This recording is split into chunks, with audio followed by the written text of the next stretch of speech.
Kevin O'Leary is not holding back on what he thinks the proper China policy should be. First step, 400% tariff. 104% tariffs in China are not enough. I'm advocating 400%. I do business in China. They don't play by the rules. They've been in the WTO. That is absolutely correct. China is the ultimate crony capitalist state. I actually once talked with the Dow Jones bureau chief out of Hong Kong. He wrote a book called 1 Billion Customers. And he and I chatted for a bit. And if there was one thing he wanted me to understand, is that the Chinese do not play by the rules. For decades, they have never abided by any of the rules they agreed to when they came in for decades. This is a good place to note that China got a pass on the restrictive Paris Climate Accords. They don't have to do anything until 2030. They cheat, they steal IP. I can't litigate in their courts. They take product, technology, they steal it, they manufacture it and sell it back here. Never has an administration. 400% tariffs? What would that look like? I want Xi on an airplane to Washington to level the playing field. This is not about tariffs. Okay, so this is the big bet with this whole tariff thing. It's that Trump is going to levy these punitive tariffs, and then these other countries are going to come back and say, no, we want to lower the tariffs against the United States. Let's just get rid of it all, and we'll have freer trade. Ain't going to have free trade, but freer trade. Thing is, though, it's also worth noting that some countries have suggested, and Vietnam is one of them, suggested dropping their tariffs to zero, and we still said no. That is of some concern to us at Against Crony Capitalism. If people want to lower the tariffs, if we're trying to get them to lower their tariffs down to zero, the penalties are imposed on the United States and United States products, then we should go for that. I'm not sure why they stopped there. Anymore. Nobody has taken on China yet, not the Europeans, no administration for decades. As someone who actually does business there, I've had enough. And he is definitely not the only business leader who feels this way.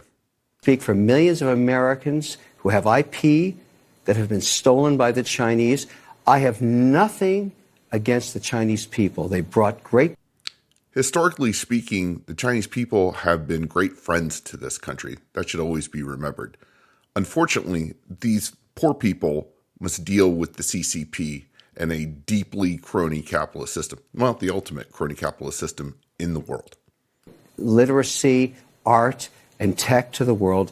The government cheats and steals, and finally, an administration, you may not like Trump, you may not like his style or his rhetoric, finally, an administration that puts up and says enough. 400% tariffs tomorrow morning. He'll tell you why. Xi can only stay the supreme leader if people are employed. If we wipe out any business there, because we are still 39% of all consumables on Earth and 25% of the world's GDP, America is the #1 economy on Earth with all the cards. We will not have that forever. It's time to squeeze Chinese heads into the wall now. Now, we have to say right here that generally speaking, we are not fans of tariffs. I mean, not generally speaking, we aren't fans of tariffs.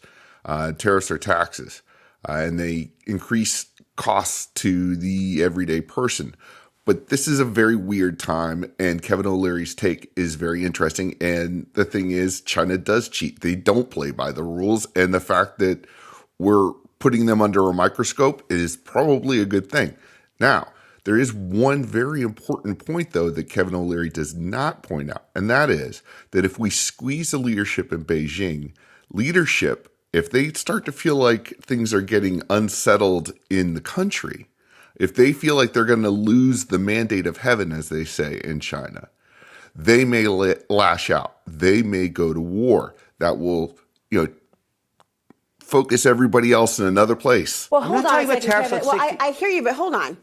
If we're talking about people, the average consumer, not necessarily the head honchos of businesses all across the globe, can they withstand the pressure of that sort of tax on the goods? It's short-lived. The anchor makes a legitimate point here. This is going to impact people, and people without a lot of money are going to feel it. Now, short-lived or not, there's going to be some pain. But what's your timeline compared to, you don't know the average American's timeline, what they can actually survive. There's people right now who can't survive 400% tomorrow morning, cheese on an airplane to Washington to cut a deal. Let's hope that's what he would do. Let's hope also that he doesn't decide instead that he's not going to bow to Trump and that he's going to start launching cruise missiles at Taiwan. So the trade war is red hot. But to quote the great David Byrne, well, how did we get here? How did modern China become modern China? The countryside by the year 2000 is entirely bankrupt. The four state banks are awash in red. The state enterprises as a whole cannot generate a profit.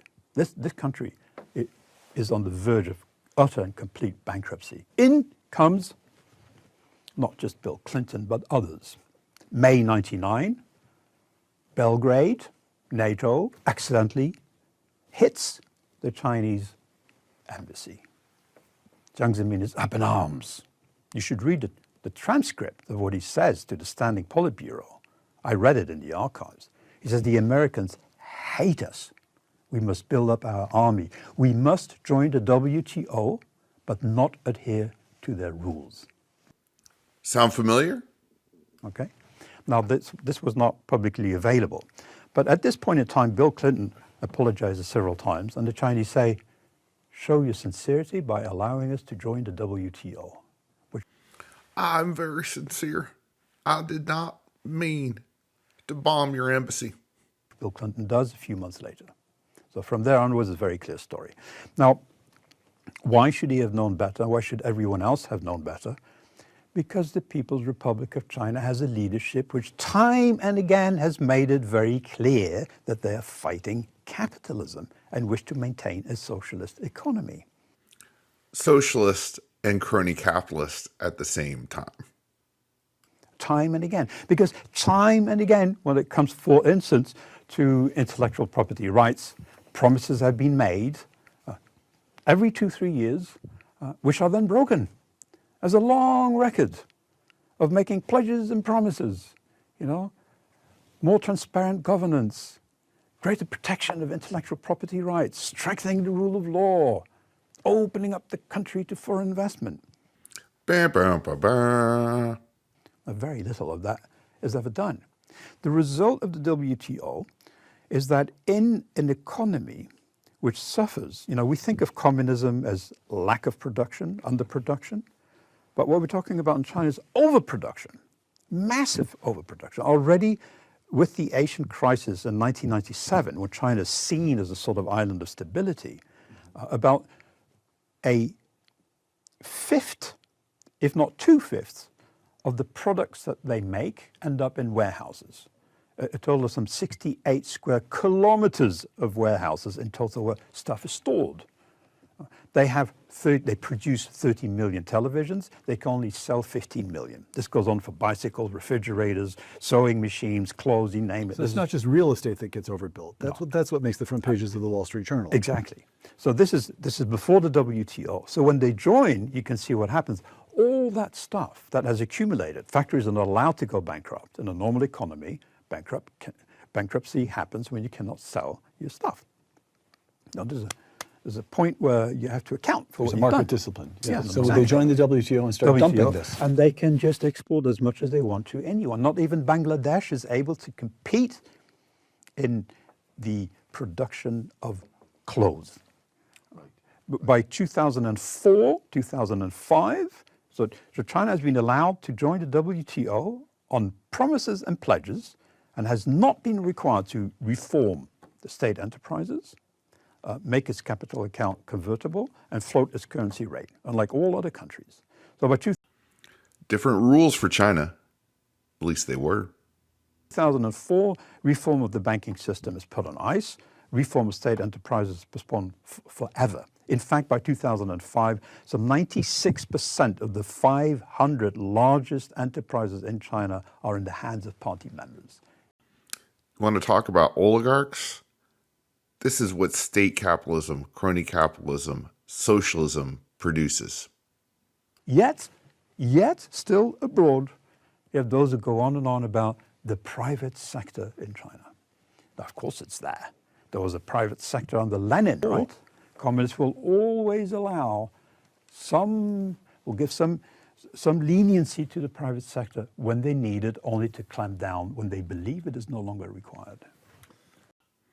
Makes me think of modern day California.